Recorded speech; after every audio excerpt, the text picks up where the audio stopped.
So, did the other comedians tease you about your Oscars, or are they supportive? Oh, have you been teased? Oh, it feels like you've been teased. Aw. Oh my God, are you okay? I don't want to talk. Yeah. Something I don't I've want to actually, talk about. I actually teased him. Jim so teases that's- me. Yeah. I wanted to see how Aw. he felt about my teasing. Yeah. Well, you know, you guys, you won your Oscar for The Descendants. Yes. And now you've both written and directed The Way Back. What made you decide to take your partnership to the next level? Well, it just felt right. You know, it just felt Felt like right. we needed to commit. You know, and really. And next we're cutting a record. Yeah. Oh, A record. That's the path. No, like Yeah. old school record. Yeah, we're gonna do a record and a fragrance. Yeah. But no, I mean, you know, this story we wrote before The Descendants. Oh, interesting. And it actually got us in the door to even be considered for the job of The Descendants. Ooh. So really, this was like a story we knew so well, and we had been such a long journey with it for 8 years, and been through phases with other directors that it felt like this is too personal, and so we wanted to jump in and tell the story on our own. Well, you know, it seems like your first big screenplay wins an Oscar, then you get to write and direct this one. Do you have like a sweat and tears backstory, or is it just that easy? Because you said 8 years. I think that's. Yeah, I mean, no, I mean 8 years of Yeah. and before that. Yeah. Yeah. It always looks like that, but the last 2 years have been, you know, pretty crazy. But before that was Yeah. a long journey. Yes. Yes.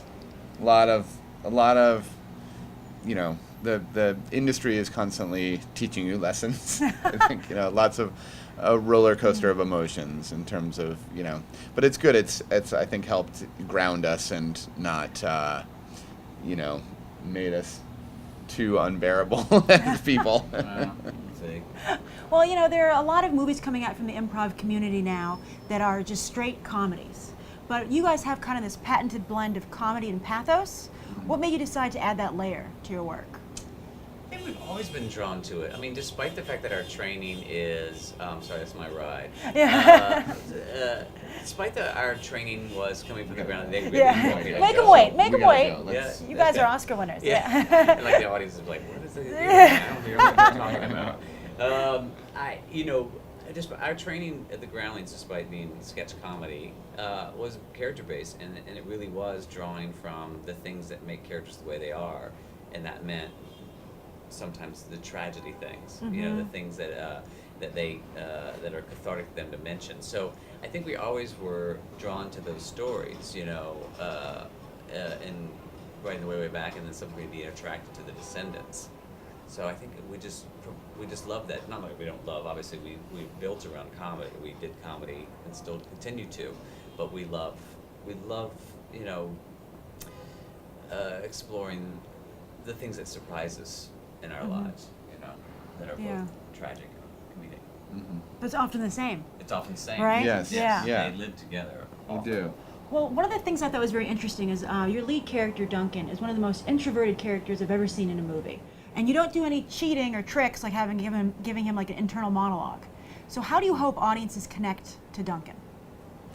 Well, because I think at that age, you know, a lot of times you are an observer. You know, you are, you kind of haven't maybe quite found your own voice in a way, or you have your own voice, you just haven't figured out or gained the confidence to express it in a sense. And so I think hopefully people will connect to that notion that, you know, that you, while you may not say a lot, you certainly are taking a lot in, and you are sort of a sponge. And I think we all sort of go through moments like that where you are slightly introverted or don't quite have the confidence yet to express yourself.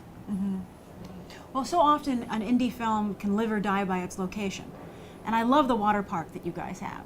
Did you just happen to find that, or did that inspire the script in some ways?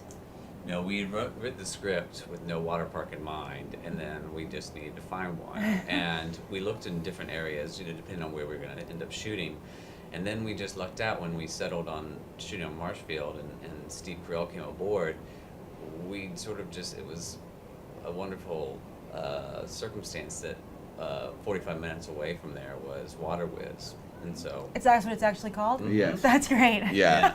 It's wonderful, like, local water park in Massachusetts, and, you know, family owned. And it was just the perfect size, and had all the components that we were looking for. We really, like, truly lucked out. And they let you just take it over for a couple of days? No, we No, didn't. We didn't have the Operating. budget to sort of buy Really? out, because Yeah. they, you know, they have a short window in which they, you know, run their season, and so we shot while they were fully functioning, and we would, you know, sort of take over small areas. But all those people were actual park goers, most of them. Oh, that's great. Yeah. So my last question for you is, you know, you made headlines when this movie sold for just shy of $10 million at a Sundance.